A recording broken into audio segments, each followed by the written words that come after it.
Hello everyone, स्वागत है आपका आज की क्लास में और मैं हूं आपका नट वाला भैया। हाँ जी, चलिए करते हैं आज की क्लास की शुरुआत। ये लास्ट क्लास में हम लोग लाइफ साइकिल कॉस्टिंग और टारगेट कॉस्टिंग पढ़ चुके थे। आज हम लोग पढ़ने जा रहे हैं जी एक्टिविटी बेस्ड कॉस्टिंग जी। तो आइए चलते हैं क्लास में और देखते हैं क्या होता है एक्टिविटी बेस्ड कॉस्टिंग। देखिएगा, चलिए बुक पे शुरू करने से पहले मैं आपको एक छोटी सी चीज सुना बताता हूं, एक एग्जांपल्स के थ्रू समझाने की कोशिश करता हूं कि क्या होता है बेसिकली एक्टिविटी बेस्ड कॉस्टिंग। आइए देखिएगा, सपोज कीजिए कि आप 5 फ्रेंड है और आपका नाम आर है। क्या है नाम आपका जी? आर। और आपके 5 फ्रेंड है, ए बी सी और डी। 5 फ्रेंड है, हाँ जी बिल्कुल है, सॉरी 4 फ्रेंड है, आप मिला के 5 हो गए। तो अब क्या है, आप पांचों एक दिन चलते हैं रेस्टोरेंट, बोलते हैं चलो खाना खाने चलते हैं। ठीक है, हाँ जी, कहाँ चलते हैं? रेस्टोरेंट चलते हैं, है ना, रेस्टोरेंट चलते हैं। अब जब आप रेस्टोरेंट जाते हैं तो सबसे पहले आपको, अब ऐसा थोड़ी है कि भाई साहब आपको भूख लगी तो सबको भूख लगी होगी, बिल्कुल ऐसा भी नहीं है। तो आप बोलते हो भाई साहब ऐसा करो, सुनो, पार्टी सहपाठी मित्र जो भी सब बोलते हो भाई साहब सुनो, जिसको ऑर्डर जो जो करना है कर लो, मुझे लगी है बहुत तेज भूख, तो मैं तो ऑर्डर कर रहा हूं क्या, चिकन और तंदूरी। नहीं, मैं क्या ऑर्डर कर रहा हूं? चिकन और तंदूरी। आप दबा रहे हो चिकन तंदूरी। क्लियर बात? हाँ जी सर। दूसरा ए है, ए को थोड़ी बोला भाई साहब अभी तो खाना वाना खा के आया, मैं काम करता हूं, मैं चाय पी लेता हूं तुम लोग का साथ देने के लिए। बोला ठीक। बी बोला ऐसा है, एक काम करते हैं, हम भी थोड़ा बहुत खा पी के आए तो हम कोल्ड ड्रिंक ले लेते हैं, हमको कोल्ड ड्रिंक पीने का मन कर रहा है और इसके साथ हम कुछ चिप्स ले लेते हैं। ठीक है, ठीक है। सी बोला ऐसा है, खा के तो उतना थोड़ा थोड़ा हमको भूख लगा हुआ तो हम क्या करते हैं, हम ना स्टार्टर ले लेते हैं, मतलब उसमें पनीर चिल्ली हो गया, वेज चिल्ली हो गया, ये सारा चीज में से कुछ मंगा लेते हैं। और डी बोला ऐसा है, हम हैं प्योर वेजिटेरियन तो भाई साहब हम वेज बिरयानी मंगा लेते हैं। मुंह में तो लालच आ गया होगा, देख के लग रहा होगा कि अरे उफ, सर अभी खाने पीने का बात, तो खैर फिर भी तो ये मंगा लिया। अब मुझे एक बात बताइए, क्या सबका कॉस्ट एक जैसा होगा? नहीं। जब चिकन तंदूरी खाया, मान लो इसका कॉस्ट 500 रुपया लग गया, चाय पिया तो इसने 50 रुपया दिया, रेस्टोरेंट में है भाई चाय महंगा है। कोल्ड ड्रिंक चिप्स पिया तो इसने 100 रुपया दिया, और ये स्टार्टर मंगाया तो 300 रुपया दिया, और मान ले वेज बिरयानी मंगाया तो 250 रुपया इसने पेड किया। क्लियर बात? हाँ जी सर। अब आप समझिएगा, टोटल अमाउंट इसने कितना पे किया? 550, 650, 950, 1002, 1200 रुपया। ठीक है, 1200 रुपया टोटल मिला के इन लोगों ने पे कर दिया। ठीक, बिल्कुल ठीक बात। अब देखिए इसको ना बोलेगा ऐसा थोड़ी है कि सब एक ही आदमी दे देगा, दोस्त लोग में, समझ रहे हो ना, मतलब फिर मार हो जाएगा। तो फिर इसमें क्या, गर्लफ्रेंड रहती तो भला दे देता, दोस्त लोग में तो मार हो जाता है नहीं। हाँ जी, तो अब इसको दो तरीका है इसको डिस्ट्रीब्यूट करने का। एक तरीका ये है कि भाई 1200 रुपया लगा और 5 लोग गए थे तो डिवाइड कर दो, 360 रुपया करके सबको दे देना। ठीक है। दूसरा तरीका क्या है सर? दूसरा तरीका यह है कि भाई जैसा जिसने खाया वैसा उसने पे किया। क्लियर बात? जैसा जिसने खाया वैसा उसने पे किया, बोला भाई अपना अपना बिल सब दो। क्लियर है बात? देखिए दो तरीका, एक तरीका को हम लोग बोलते हैं कॉस्टिंग का ट्रेडिशनल मेथड। ट्रेडिशनल मेथड जहां क्या था सर, कॉस्टिंग का ट्रेडिशनल मेथड में वो चीज होता था कि भाई साहब सब मिला के सबको कुछ नहीं किया जाना है, सबको इक्वल इक्वल बांट देना है, वो वाला कहानी था। ये जो है ये इसको बोलते हैं मॉडर्न मेथड, जिसको हम कह सकते हैं एक्टिविटी बेस्ड कॉस्टिंग। मतलब हर एक एक्टिविटी पे बेस्ड जो होगा उसी की कॉस्टिंग हम करेंगे, जिस हिसाब से जिसने खाया उस हिसाब से उसने पेमेंट करा। क्लियर है बात? हाँ जी सर। एक चीज और ध्यान रखिएगा, ये तो हो गया एग्जाम्पल, आपको समझ में आ गया होगा कि क्या फर्क है दोनों में। अब देखिए, जब हम ट्रेडिशनल मेथड की बात करते थे, ठीक है, तो हम डायरेक्ट और इनडायरेक्ट एक्सपेंस देखते थे, नहीं, इनडायरेक्ट एक्सपेंस, ठीक है, जिसको यूज करके हम machine hour rate, labour hour rate, इन सब के थ्रू इसका इवैल्यूएशन करते थे, देखते थे। हाँ जी सर, बिल्कुल सही।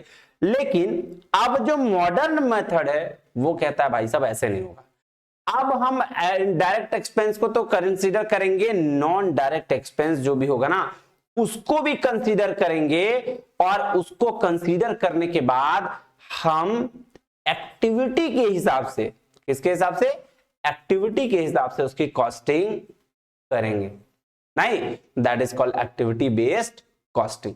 क्लियर है बात? हाँ जी। अब आइए चलते हैं बुक पे, समझते हैं, आइएगा। बोल रहा है the activity based costing is a costing system, एक ऐसा कॉस्टिंग सिस्टम है जो फोकस करता है, which focuses on activities performed to produce product, जो प्रोडक्शन, जो प्रोड्यूस करने के लिए जो आपका क्या एक्टिविटीज की जाती है उसको वो एक्टिविटी बेस्ड कॉस्टिंग कहते हैं। नहीं, कह रहा है ABC is that costing in which cost are first traced to activities. देखो ये क्या बोला, एबीसी एक ऐसा कॉस्टिंग है जहां सबसे पहले कॉस्ट ट्रेस किया जाता है एक्टिविटीज के अनुसार, एंड देन टू प्रोडक्ट्स, और उसके बाद प्रोडक्ट्स की बात करी जाती है। कह रहा है this costing system assumes that activities are responsible for incurrence of cost and create the demand for the activities। क्या बोला, कॉस्टिंग सिस्टम में एज्यूम क्या करता है कि सबसे पहले एक्टिविटीज रिस्पॉन्सिबल किसके लिए, इनकरेंस ऑफ कॉस्ट, कॉस्ट को इनकर करने के लिए, और उस बेसिस पर डिमांड एक्टिविटीज करने के लिए, क्रिएट डिमांड करने के लिए। ठीक है, एग्जांपल देखिए, कह रहा है accounting firm prepares a tax return, ठीक है, अ यूनिवर्सिटी टीचर स्टूडेंट, ये क्या है, ये आपका कॉस्टिंग का एग्जांपल है। नहीं, कह रहा है cost are charge to product based on individual product use of each activity. Cost किस बेस पर चार्ज किया जाता है जी, product based on individual product के एक्टिविटी के बेस पर। नहीं, कह रहा है इन ट्रेडिशनल एब्जॉर्प्शन कॉस्टिंग, अच्छा ट्रेडिशनल एब्जॉर्प्शन कॉस्टिंग में क्या करते थे, कह रहा है cost are first traced not to activities but to an organisational unit. अब देखिए जो ट्रेडिशनल कॉस्ट था, जो एब्जॉर्प्शन कॉस्टिंग में हम लोग करते थे, वो ट्रेस एक्टिविटीज को नहीं करते थे, पहले हम ऑर्गेनाइजेशन के यूनिट को करते थे कि भाई इतना यूनिट यहां पे गया, इतना यूनिट यहां पे गया, इतना घंटा यहां पे हुआ, ये हिसाब से करते थे। कह रहा सच एज डिपार्टमेंट और plan then to product. It means under both ABC and traditional absorption costing system, the second and the final stage consists the tracing of cost to the product। बोला दोनों costing में एक चीज common है कि हम cost को trace करते ही थे फाइनल स्टेज में। कह रहा है ABC aims at identifying as many cost possible to the subsequently accounted as direct cost of production। बोल रहा है ABC aims करता है क्या, आइडेंटिफाई मैनी कॉस्ट ऑफ, अलग अलग कॉस्ट को जो सब्सिक्वेंटली अकाउंटिंग होता है उसको क्या बोलते हैं, डायरेक्ट कॉस्ट ऑफ प्रोडक्शन। कह रहा है at any cost that is traced to a particular product via its consumption of activity becomes the direct cost of the product. पूरा ऐसा कॉस्ट जो ट्रेस कर रहा है पर्टिकुलर प्रोडक्ट को वाया कंजम्पशन के थ्रू और कंजम्पशन ऑफ द एक्टिविटी के थ्रू, उसको बोलते हैं क्या, direct cost of the direct cost of the product। कह रहा for instance in conventional costing system cost of setup and adjustment time is considered as a factory overhead and subsequently assigned to different product on the basis of direct labor hours। देखिएगा यहां cost assign होता है पहले factory overhead पे, फिर उसके बाद assign करते थे product on the basis of direct labour hours, labour hour के बेस पर, मशीन आवर के बेस पर, बताया ना। But in ABC setup and adjustment time is determined for each product and its cost are directly charge to each product. देख लीजिए, but ABC में हम कैसे एडजस्टमेंट करते हैं, हर प्रोडक्ट के बेसिस पर, और उसका कॉस्ट डिसाइड करते हैं, डायरेक्टली चार्ज करते हैं उसके प्रोडक्ट के, हर प्रोडक्ट के बेसिस पर। कह रहा है ABC generally used as a tool for understanding product and customer cost and profitability. ABC को जनरली कैसे यूज करते हैं सर, वैसा टूल जो प्रोडक्ट की अंडरस्टैंडिंग करता है और कस्टमर कॉस्ट और प्रॉफिटेबिलिटी को भी ध्यान रखता है। कह रहा है as global competition intensifies companies are producing and increasing variety of product and services. Global competition intensifies में आपका कंपनी क्या कर रहा है, प्रोड्यूस कर रहा है इंक्रीजिंग वैरायटी, बहुत सारी वैरायटीज प्रोडक्ट और सर्विसेज का, ठीक है।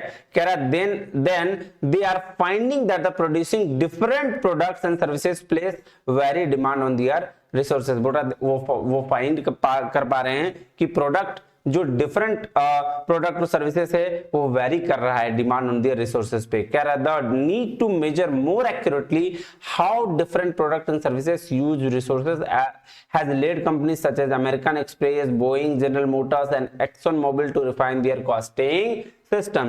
One of the main ways companies around the globe have refined their costing system is through activity based costing. क्या बोला?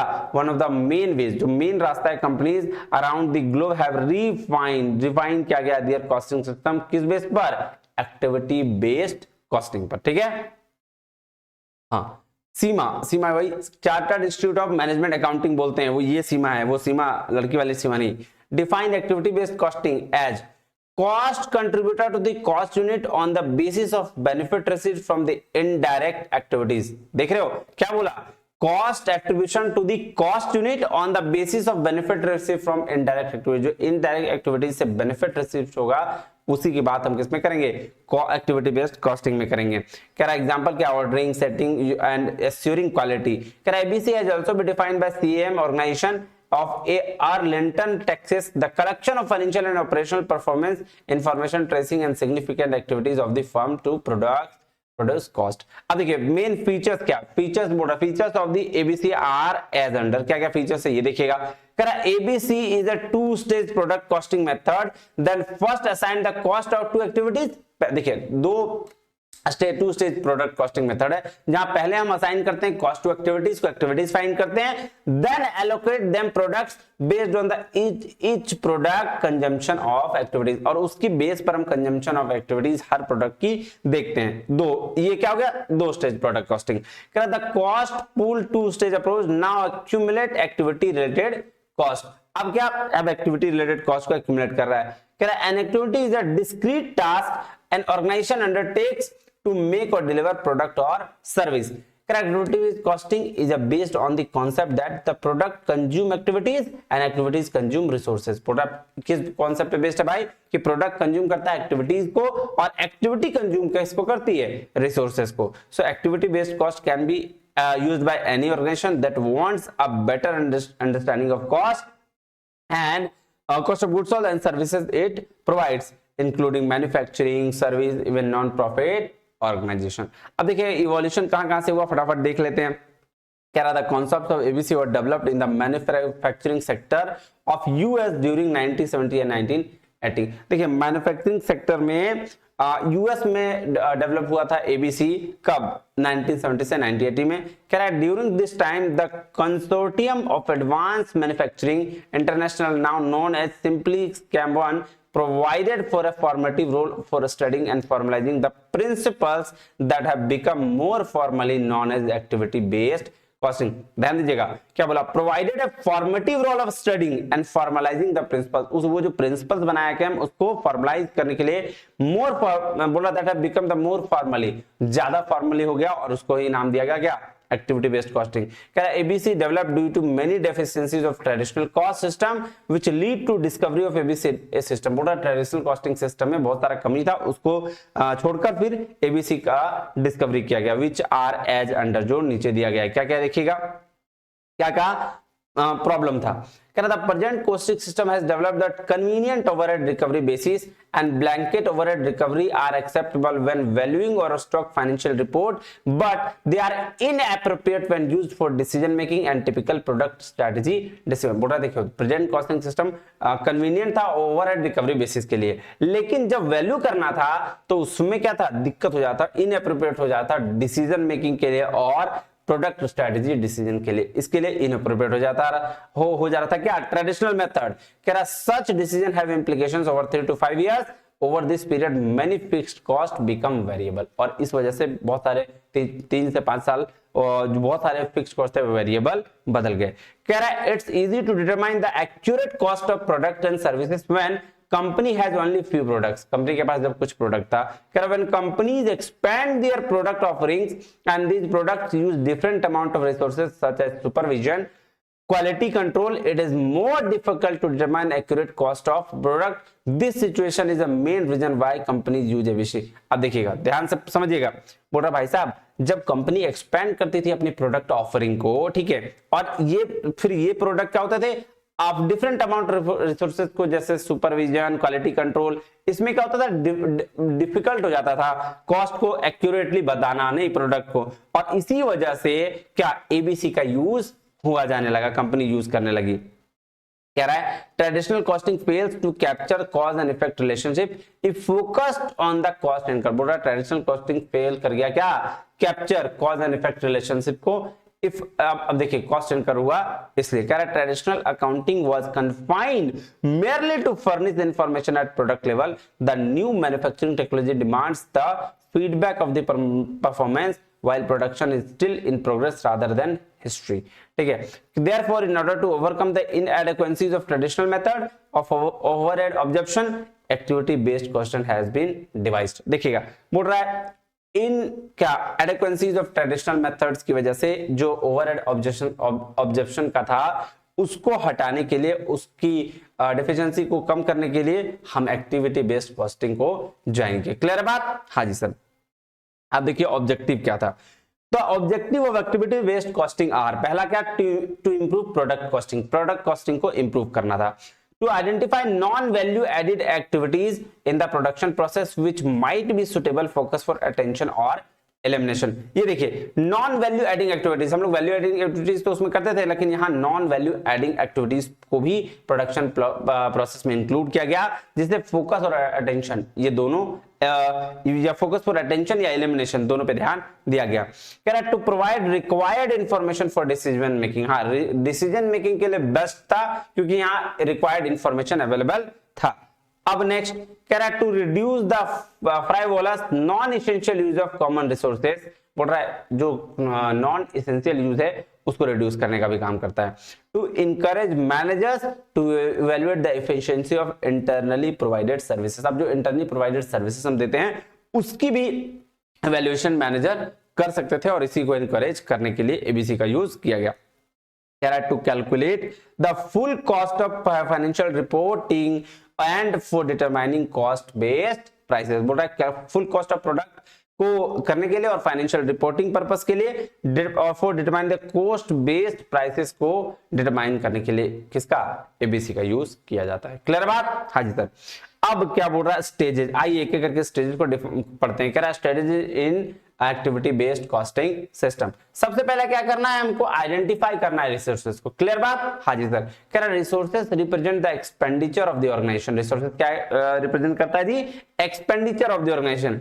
कह रहा है these are same cost that are represented in traditional counting, ABC link this cost to product customer and services. अब देखिए same traditional method में जो cost represent किया जाता वही है यहाँ, लेकिन एबीसी के साथ लिंक करने पर प्रोडक्ट, कस्टमर और आई सर्विसेज को भी लिंक कर दिया गया। दूसरा है आइडेंटिफाई एक्टिविटीज, अब एक्टिविटीज को आइडेंटिफाई करिए। कह रहा है activities represent the work performed in an organisation, जो एक्टिविटी का मतलब जो वर्क परफॉर्म किया है ऑर्गेनाइजेशन में उसकी बात कर रहा है। कह रहा है ABC accounts for the cost based on what activities caused them to occur by determining the actual cost activities that occur in various departments. It is then possible to more accurately relate these costs to customer, product and services. Clear बात? हाँ जी sir. अब उसके बाद identify करना है cost के objectives को, कि भाई कॉस्ट का ऑब्जेक्टिव क्या है। कह रहा है ABC provides profitability by one और मोर कॉस्ट ऑब्जेक्ट, एक या एक से ज्यादा कॉस्ट ऑब्जेक्ट पर प्रॉफिटेबिलिटी प्रोवाइड करता है। कह रहा है cost objective profitability is utilised to identify money losing customers to validate separate divisions or business unit। ध्यान दीजिएगा कॉस्ट ऑब्जेक्टिव प्रॉफिटेबिलिटी क्यों यूटिलाइज किया जाता है जी, आइडेंटिफाई जो मनी लूजिंग कस्टमर है और उसको वैलिडेट करने के लिए सेपरेट डिविजन्स और बिजनेस को। कह रहा है defining output to be reviewed in an important step is a successful ABC implementation action. Clear बात? उसके बाद है डिटरमाइन करना रिसोर्स ड्राइवर को, और उसके बाद डिटरमाइन कॉस्ट को। देखिए resources drivers provide the link between the expenditure of the organisation and activities performed with in organisation. अब देखिए जो रिसोर्स ड्राइवर है वो क्या करेगा, प्रोवाइड करेगा लिंक किसके बीच में, एक्सपेंडिचर जो ऑर्गेनाइजेशन में हुआ और एक्टिविटीज परफॉर्म जो ऑर्गेनाइजेशन में हुआ, उस बेसिस पर हम रिसोर्स ड्राइवर को डिटरमाइन कर लेंगे। अब यहाँ कॉस्ट भी करेंगे, कहता है drivers determination of cost, drivers complete at the last stage of the model, and the cost driver trace link of the cost performing certain activities to cost object. इसलिए activity cost driver equal to होता है क्या, activity cost driver divide by cost of activity या cost pool. Clear बात? हाँ जी sir. अब next step देखिएगा, कह रहा है assign cost to the cost objects. Clear है? We can use following formula for assigning cost to the cost object. क्या क्या फॉर्मूला है? कह रहा है sir cost is equal to resources consumed into activity cost driver rate. Clear बात? हाँ जी सर। अब क्या क्या यूज है ये भी ध्यान में देखिए। सबसे पहले हम एक्टिविटी कॉस्ट के लिए यूज कर सकते हैं इसको, बिल्कुल सही बात है। कह रहा है ABC design to track the cost of activity so we can use it to activity cost are in line with the industry and the standards. If not, ABC is excellent feedback tool for measuring ongoing cost, specific services and management focused on cost reduction. ठीक है, customer की profitability के लिए भी ये use किया जाता है, डिस्ट्रीब्यूशन कॉस्ट के लिए भी इसको यूज करते हैं, मेक और बाय डिसीजन। देखिए ये इंपॉर्टेंट क्या है, कह रहा है ABC enables the manager to decide whether he should get the activity done within the firm or outsource the same। बोला ABC enables करता है मैनेजर को कि भाई साहब क्या कोई भी एक्टिविटी जो डन हुआ है उसको फर्म में लेके आए या विद इन द फर्म काम कर ले या आउटसोर्स कर दे उस चीज को लिए। ठीक है, आउटसोर्सिंग क्या है, may be done if the firm is incurring high overhead cost as per compared to the outsources और vice versa। बोल रहा भाई साहब अगर हाई ओवरहेड कॉस्ट है तो इसको आप क्या कर दीजिए, आउटसोर्स कर दीजिए। मार्जिन चेक कर लीजिए, कह रहा with the proper overhead allocation of ABC system we can determine the margin for various products, product lines and entire subsidies. बोल रहा है ओवरहेड एलोकेशन एबीसी सिस्टम में हम लोग डिटरमाइन क्या कर सकते हैं, वेर मार्जिन अलग अलग प्रोडक्ट का, वेरियड प्रोडक्ट लाइंस का और एंटायर सब्सिडीज का। ठीक है, मिनिमम प्राइस पे ध्यान दें। प्रोडक्ट फैसिलिटी कॉस्ट, ये क्या है, कह रहा है it is usually quite easy to segregate overhead cost at the plant wide level so we can compare the cost of production between different facilities. Clear है बात? हाँ जी सर।